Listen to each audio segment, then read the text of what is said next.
Welcome to AK Bio. Today our topic is gel electrophoresis of DNA. What is gel electrophoresis? So first of all जो electrophoresis है ये word two words से derived है. So electro means electricity and phoresis means to carry across.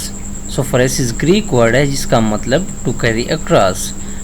Gel electrophoresis अब क्या है? ये एक मेथड है जिसके ज़रिए हम इलेक्ट्रिक करंट को यूज़ करके डीएनए, आरएनए या प्रोटीन या कोई भी चार्ज पार्टिकल उनको सेपरेट कर सकते हैं. History of jail.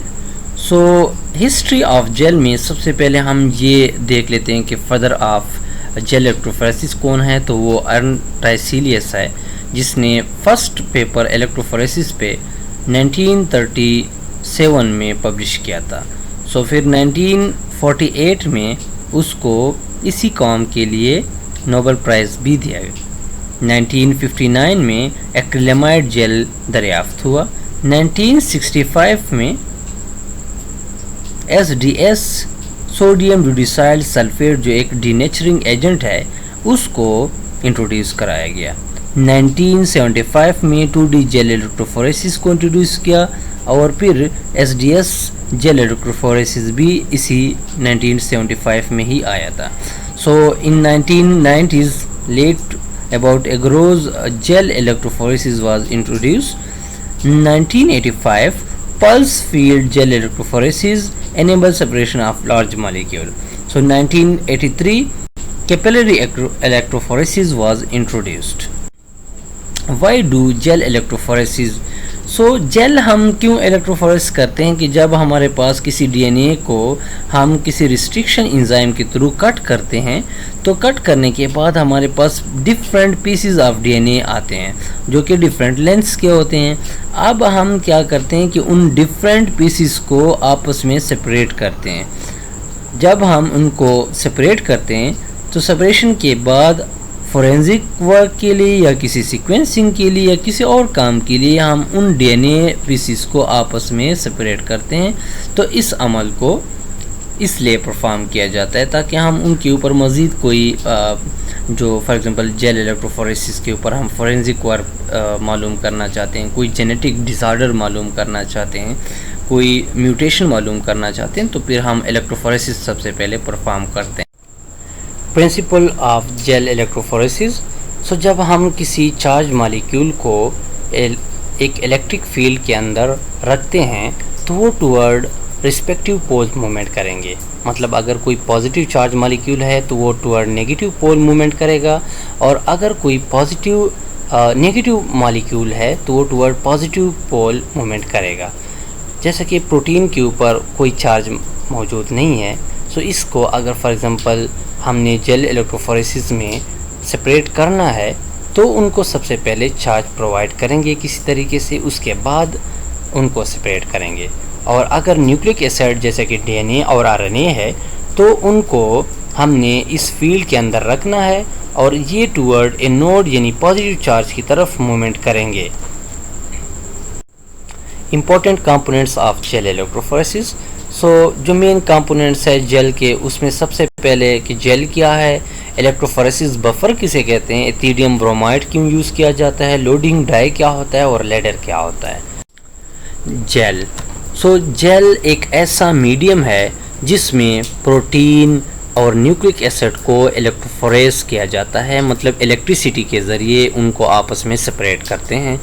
Usually jail जो है वो 3 स्लैब की शक्ल में मौजूद है. जब हम इनको बनाते हैं तो 3 स्लैब की शक्ल में बना लेते हैं और इनके अंदर वेल्स बनते हैं और इन वेल्स के अंदर फिर अगेन हमने कोई भी डीएनए जो हमारा टारगेट डीएनए होता है उनको आपस में सेपरेट करते हैं. हम वेरियस कंसंट्रेशन के जेल यूज़ करते हैं और about 500 base pair to 4000 base pair of DNA gel के ज़रिए सेपरेट कर सकते हैं. Types of gel. There are majorly 2 types of gel. First of all agarose gel और दूसरा पॉलीएक्रिलामाइड जेल। एगरोस जेल को सीवीड से एक्सट्रैक्ट किया जाता है जो कि एक पॉलीमर है पॉलीसेकेराइड का। इसी तरह एक्रिलामाइड के पॉलीमर्स मिलकर एक्रिलामाइड जेल बनाते हैं। एगरोस नॉन टॉक्सिक है जबकि एक्रिलामाइड जो है वो न्यूरोटॉक्सिक है, इसलिए जब हम एक्रिलामाइड के जेल के साथ काम करते हैं तो ग्लव्स वगैरह ज़रूर पहनते हैं और ख़ास ख्याल रखते हैं। इसी तरह जेल जो है एगरोस का उसको हॉरिजॉन्टली कास्ट किया जाता है जबकि जो पॉलीएक्रिलामाइड का जेल है उनको वर्टिकली कास्ट किया जाता है। नॉर्मली एगरोस थिक फॉर्म में होता है जबकि पॉलीएक्रिलामाइड थिन होता है। इस वजह से चूँकि ये थिक है और दूसरा कि इनके जब जेल बनते हैं तो उनके दरमियान जो मैट्रिक्स हैं उनमें स्मॉल पोर्स होते हैं, लेकिन ये अबाउट लार्ज मॉलिक्यूल को भी सेपरेट कर सकते हैं। जबकि अगर पॉलीएक्रिलामाइड जेल का देखें तो उनके पोर्स ज़्यादा छोटे होते हैं, इसको स्मॉल मॉलिक्यूल की सेपरेशन के लिए ही यूज़ किया जाता है। सिंपल एगरोस को लार्ज मॉलिक्यूल की सेपरेशन के लिए यूज़ करते हैं जबकि पॉलीएक्रिलामाइड को स्मॉल मॉलिक्यूल्स की सेपरेशन के लिए यूज़ करते हैं।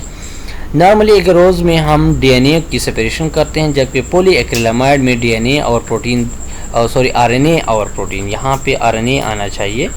आरएनए और प्रोटीन दोनों को सेपरेट कर सकते हैं। अगर हम एगरोस को देखें तो उसकी जो स्टेनिंग है वो बिफोर भी कर सकते हैं और आफ्टर पोरिंग जेल भी कर सकते हैं, जबकि एक्रिलामाइड में ज़रूरी आफ्टर पोरिंग जेल उसकी स्टेनिंग होती है। Electrophoresis buffer. So electrophoresis buffer is a solution of weak acid and its salts or a weak base and its salts. So इसका मेन काम क्या है कि ये रेजिस्ट करता है पीएच की चेंज को, मतलब पीएच में चेंज नहीं आता जब हम कोई बफर यूज़ करते हैं। नॉर्मल जब हम डीएनए की इलेक्ट्रोफोरेसिस करते हैं तो दो किस्म के बफर को यूज़ करते हैं। सबसे पहले ट्रिस बोरेट EDTA जिसको TBE भी कहा जाता है, एंड दूसरा है ट्रिस एसीटेट EDTA जिसको TAE बफर भी कहते हैं। इनके मेन 2 फंक्शन है। सबसे पहला फंक्शन कि ये पीएच को तकरीबन न्यूट्रल रखता है या कांस्टेंट रखता है, पीएच चेंज नहीं होती। दूसरा कि जब वो पीएच न्यूट्रल होगा तो नेट चार्ज जिस मॉलिक्यूल पे होगा तो वो प्रॉपर डायरेक्शन में मूवमेंट करेगा और उसकी सेपरेशन भी प्रॉपर ही होगी। Ethidium bromide. इथिडियम ब्रोमाइड एक फ्लोरेसेंस केमिकल है जो कि डीएनए के बेस पेयर्स के साथ जाकर इंटरकलेट करता है और उनके साथ एक स्ट्रॉन्ग बॉन्ड बनाता है।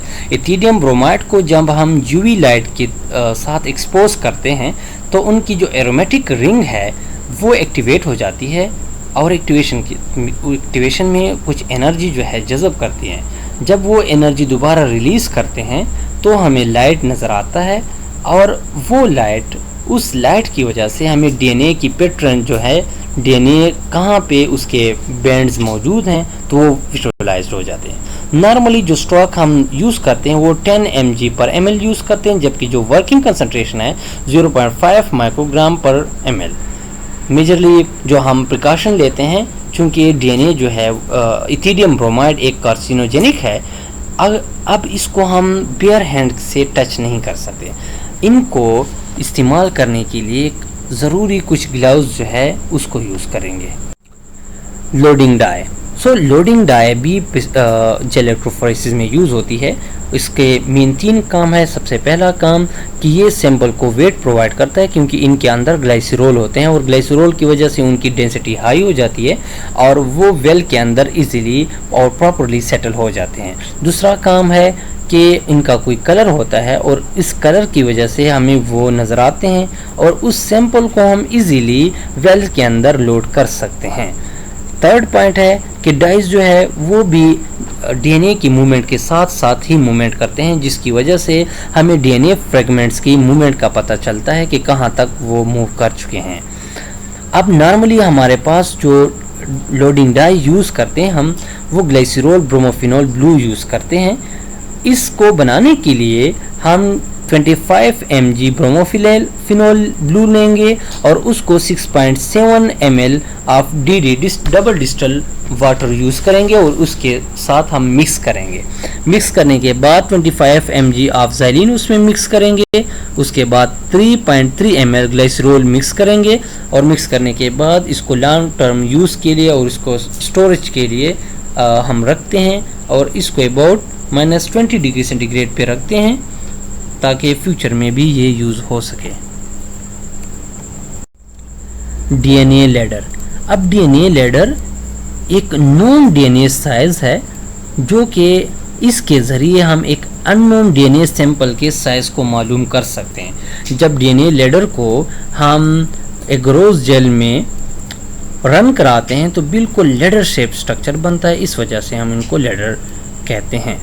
अब जैसे कि यहाँ पे एक डायग्राम है, इस डायग्राम में आपको यहाँ पे नज़र आ रहा है कि एक लैडर है।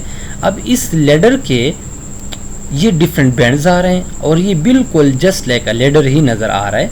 इसका जो अपर मोस्ट जो बैंड है वो अबाउट 500 बेस पेयर का है। इसी तरह दूसरा बैंड जो है अबाउट 1000 बेस पेयर का। इस तरह लास्ट वन जो बैंड है वो 100 बेस पेयर का आ रहा है। अब जैसे कि यहाँ पे हम साथ साथ अगर कोई डीएनए सैंपल भी इसमें लोड करें और उसके साथ रन करें तो इस डीएनए पैटर्न के भी ऐसे कुछ बैंड्स बन जाएंगे। अब फॉर एग्जांपल एक अननोन डीएनए बैंड है जो कि मेरे पास यहाँ पे एक डीएनए बना और इनके साथ जब हम कंपेयर करते हैं तो हमें मालूम होगा कि इस डीएनए फ्रेगमेंट का भी जो मैस है उनका जो साइज़ है वो 600 बेस पेयर है, क्योंकि ये लेडर के 600 बेस पेयर के साथ कंपेयर होता है। इस तरह different types of size marker use होते हैं। प्रोटीन के लिए प्रोटीन लेडर यूज़ होते हैं, डीएनए के लिए डीएनए लेडर और इस तरह आरएनए के लिए भी आरएनए लेडर यूज़ हो सकते हैं। Example of gel electrophoresis. So आजकल तो वैसे काफ़ी ज़्यादा अक़साम मौजूद हैं जेल के, लेकिन जो मेन 3 किस्म में हैं उसमें सबसे पहला agarose gel. Agarose gel electrophoresis DNA की सेपरेशन के लिए यूज़ होता है। पेज पॉलीएक्रिलामाइड जेल इलेक्ट्रोफोरेसिस जो आरएनए की सेपरेशन के लिए यूज़ होता है। SDS PAGE sodium dodecyl polyacrylamide gel electrophoresis को हम प्रोटीन के आइडेंटिफिकेशन और उनकी सेपरेशन के लिए यूज़ करते हैं। Gel electrophoresis of DNA. So DNA एक नेगेटिव चार्ज मॉलिक्यूल है। जब हम इस डीएनए को इलेक्ट्रिक फील्ड में रखेंगे तो डीएनए टुवर्ड पॉजिटिव पोल यानी एनोड की तरफ मूवमेंट करेंगे। एगरोस जेल को नॉर्मली डीएनए की मूवमेंट को स्लो करने के लिए यूज़ किया जाता है ताकि वो साइज के बेस पे एक दूसरे से सेपरेट हो जाएं। जेल इलेक्ट्रोफोरेसिस में फॉर एग्जांपल ये हमारे पास एक अपरेटस है जिसमें मैंने यहाँ पे जेल रख दिया। जब हम जेल रखेंगे तो ये इनके 2 वेल्स हैं। इस साइड पे हमारे पास नेगेटिव चार्ज होगा और इस साइड पे हमारे पास कौन सा चार्ज होगा, पॉजिटिव चार्ज। सो यहाँ से जो डीएनए है वो इस तरफ मूवमेंट करेंगे टुवर्ड पॉजिटिव चार्ज जब हम इसको इलेक्ट्रिकल फील्ड प्रोवाइड करते हैं।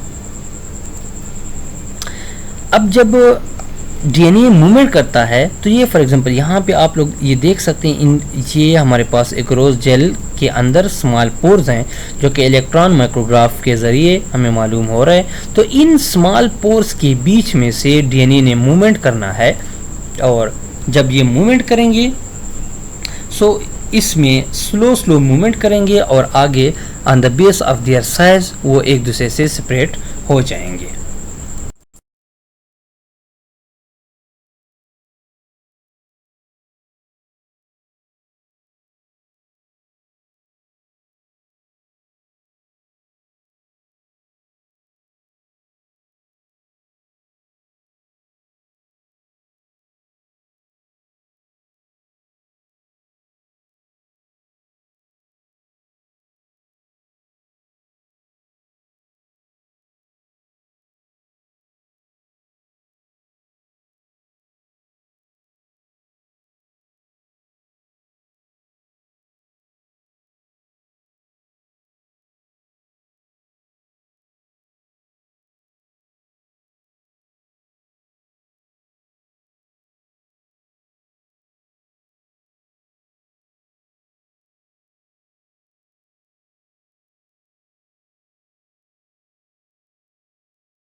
Principle of gel electrophoresis of DNA.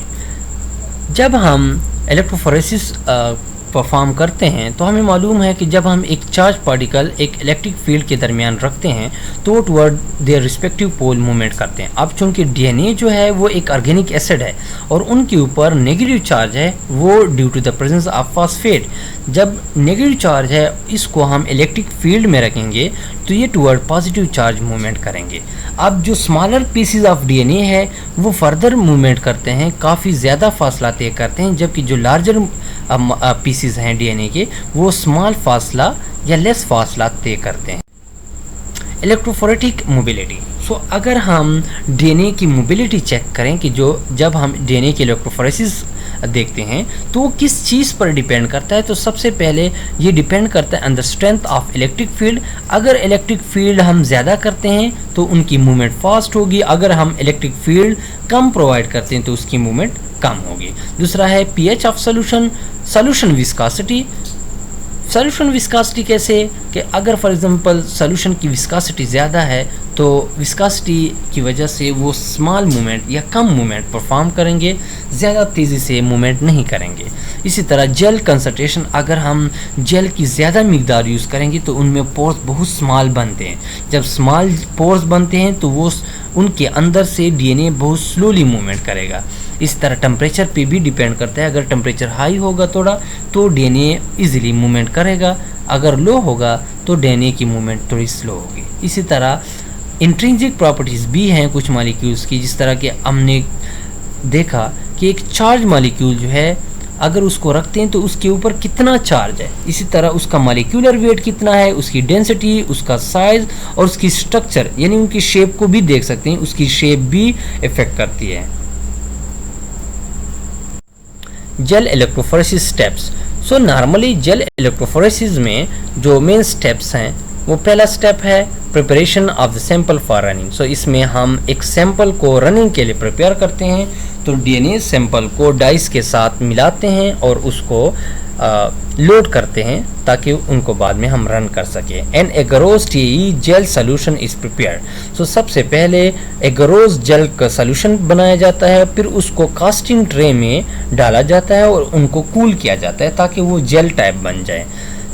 इसके बाद हम उस कास्टिंग ट्रे को इलेक्ट्रोफोरेटिक चैम्बर में रखते हैं और उसके बाद डीएनए की लोडिंग करते हैं उसी चैम्बर के अंदर, और इसके बाद हमने लास्ट में इलेक्ट्रोफोरेसिस को परफॉर्म करना है और उसके बाद डीएनए को विजुअलाइज करना है।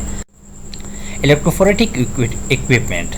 सो इलेक्ट्रोफोरेटिक इक्विपमेंट में सबसे पहले ये चेक करें, ये हमारे पास पावर सप्लाई है, तो अब इस पावर के अंदर ये लीड्स हैं जिनके ऊपर पॉजिटिव और नेगेटिव इलेक्ट्रोड्स हैं।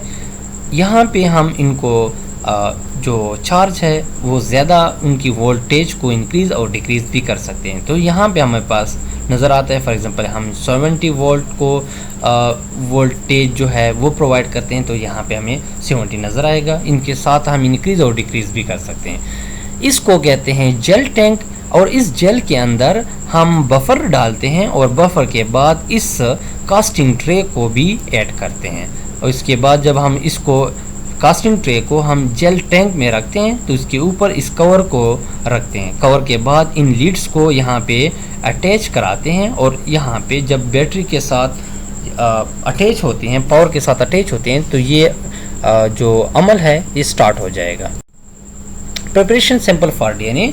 सो इस सैंपल में फॉर एग्जांपल आपने कोई डीएनए आइसोलेट कर लिया, आइसोलेशन के बाद डीएनए या आपने पीसीआर परफॉर्म कर लिया, तो उसके बाद जो डीएनए आपके पास आइसोलेशन के बाद आया या पीसीआर के बाद आया तो उसको हम लोडिंग डाई के साथ मिलाते हैं, और लोडिंग डाई के बाद हमने सैंपल को जेल के वेल्स के अंदर ऐड करना है, लोड करना है।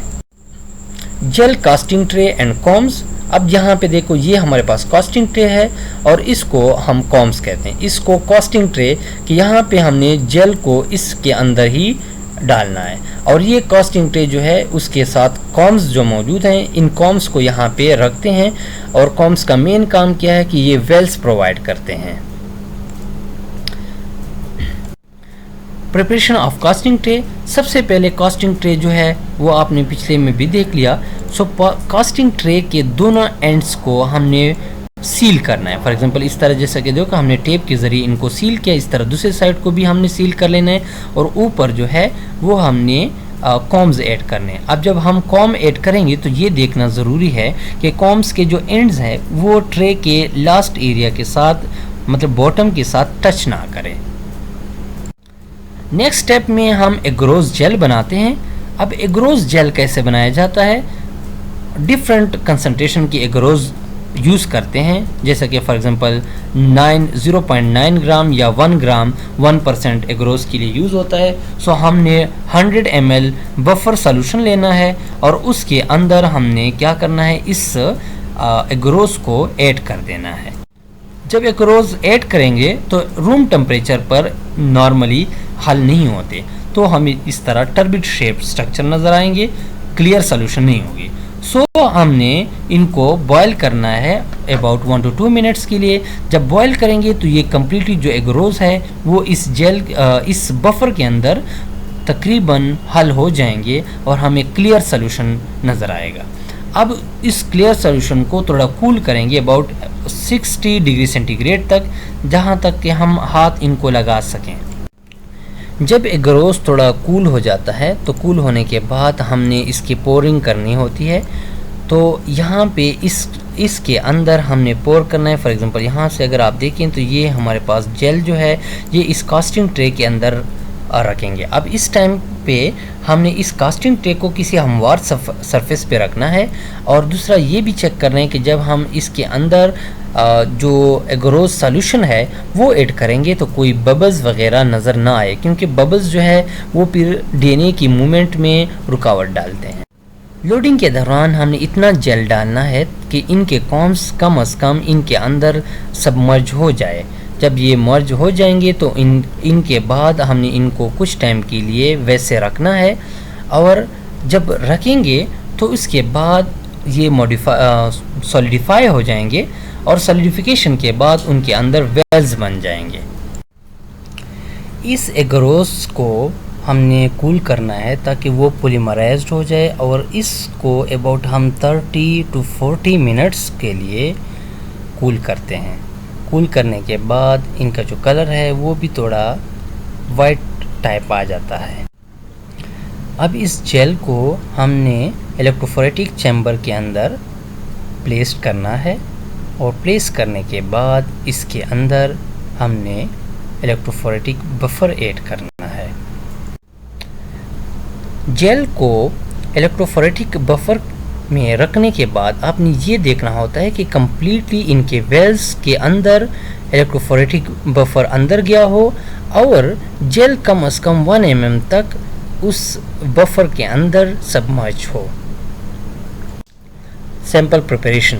सैंपल प्रिपरेशन में क्या करते हैं कि जो डीएनए हमने सेपरेट करना है उस डीएनए को हम 6 सैंपल बफर के साथ अटैच करते हैं, उनके साथ मिक्स करते हैं और इसके मिक्सिंग से क्या फ़ायदा होगा वो हम पीछे भी पढ़ चुके हैं कि ब्रोमोफिनोल ब्लू है वो कलर प्रोवाइड करता है जिससे हम डीएनए को इजीली ट्रैक कर सकते हैं कि वो कहाँ तक उनकी रनिंग हो गई है। दूसरा ग्लाइसरोल होगा जो कि उसको वेट प्रोवाइड करेगा और वेट की वजह से वो वेल्स के अंदर सेटल होंगे। Loading the gel. अब हमने जेल को लोड करना है उन वेल्स में। जो हमने सैंपल प्रिपेयर किया उस सैंपल को वाइट टिप में आपने एक माइक्रोपिपेट के ज़रिए लेना है और उसको केयरफुली इस वेल के अंदर लेके जाना है। जब हम इस वेल के अंदर लेके जाएं तो वहाँ पे उस सैंपल को एक्सपेल करेंगे, लेकिन ख्याल रखें कि इस वेल को हम इस पिपेट के साथ कोई पंक्चर ना करें, उनको मतलब ब्रेक ना करें, ताकि अगर हम ब्रेक करेंगे तो फिर मसला होगा, उनकी डीएनए की जो सेपरेशन होगी वो नहीं होगी ठीक से। जब हम इलेक्ट्रिक पावर अप्लाई करते हैं तो डीएनए अपने वेल्स से निकलकर बाहर आ जाता है और ये ब्रोमोफिनोल ब्लू के कलर की वजह से हमें मालूम हो रहा है कि ये अपने वेल से निकलकर बाहर निकलना स्टार्ट हो गए।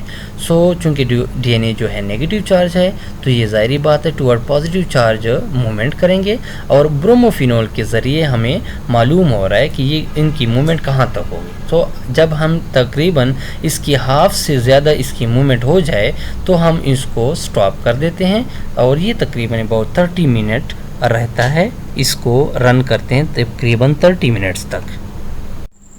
जब डीएनए हाफ से ज़्यादा माइग्रेट कर जाए तो उसके बाद पावर सप्लाई को ऑफ किया जाता है और जेल को रिमूव करके एथिडियम ब्रोमाइड सॉल्यूशन में रखा जाता है। एथिडियम ब्रोमाइड सॉल्यूशन डीएनए के साथ बाइंड होगा, और जब हम यूवी लाइट के सामने इस एथिडियम ब्रोमाइड और डीएनए को एक्सपोज करेंगे तो उनके डीएनए के बैंड्स नज़र आएंगे और उनकी हमें पिक्चर ले लेनी है।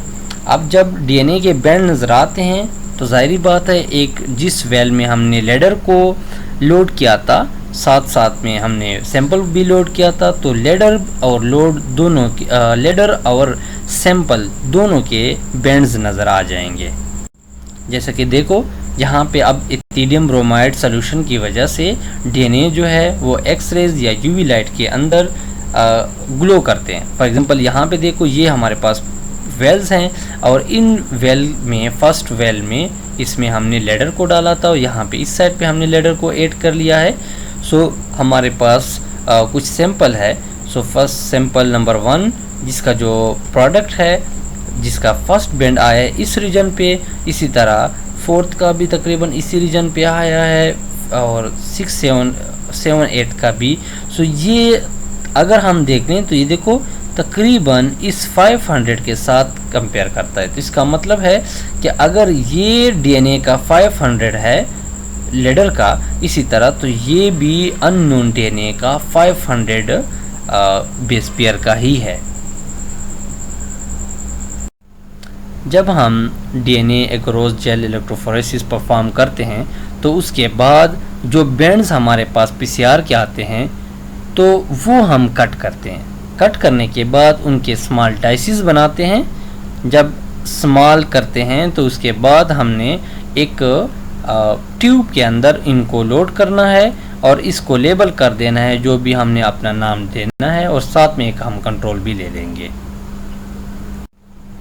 एप्लीकेशन, जब हम मॉलिक्यूलर बायोलॉजी को स्टडी करते हैं तो उसमें कोई भी काम जेल इलेक्ट्रोफोरेसिस के बगैर नहीं हो सकता। जैसा कि अब हम इनके कुछ एग्जांपल पढ़ते हैं। एग्जांपल में एक्सपेरिमेंट्स में अगर हम DNA product of animal, plant और बैक्टीरियल सेल को लेते हैं तो उनको विजुअलाइज करने के लिए इलेक्ट्रोफोरेसिस ज़रूरत पड़ती है। इसी तरह अगर हम RFLP परफॉर्म करते हैं तो उसके बाद उसको भी किसके ज़रिए स्टडी करेंगे, through gel electrophoresis. Forensic work में अगर हम पैटर्निटी मालूम करते हैं या मैटरनिटी मालूम करते हैं या डीएनए फिंगरप्रिंटिंग करते हैं तो उसके लिए भी जेल इलेक्ट्रोफोरेसिस की ज़रूरत पड़ती है। ह्यूमन हेल्थ एंड डिजीज़, सो इंसान के जो हेल्थ और डिजीज़ का देख लें तो ह्यूमन जीनोमिक्स को अगर स्टडी करें, रिस्ट्रिक्शन एंजाइम मैपिंग को चेक करें कि मतलब जिसमें हम एक डीएनए को रिस्ट्रिक्शन एंजाइम के थ्रू सेपरेट कर लेते हैं और फिर उनकी मैपिंग करते हैं, उनको मालूम करते हैं। इस तरह अगर in human and plant pathogens मालूम करना चाहते हैं या कोई इन्फेक्शियस डिजीज़ मालूम करना चाहते हैं तो उसके लिए जेल इलेक्ट्रोफोरेसिस परफॉर्म करना ज़रूरी है। इस तरह अगर हम बैक्टीरिया की क्लोनिंग करते हैं या ट्रांसफॉर्मेशन एफिशिएंसी चेक करते हैं तो स्क्रीनिंग के लिए भी clone product to screen clone product, वो भी क्लोन प्रोडक्ट को स्क्रीन करने के लिए भी जेल इलेक्ट्रोफोरेसिस को परफॉर्म किया जाता है। इस तरह पॉलीमरेज चेन रिएक्शन पीसीआर, अगर उनके फॉर एग्जांपल हमारे पास प्रोडक्ट आ गए हैं तो अगर वो हमने चेक करना है कि उनके बैंड्स आए हैं या नहीं तो वो भी मालूम करने के लिए हम जेल इलेक्ट्रोफोरेसिस परफॉर्म करते हैं।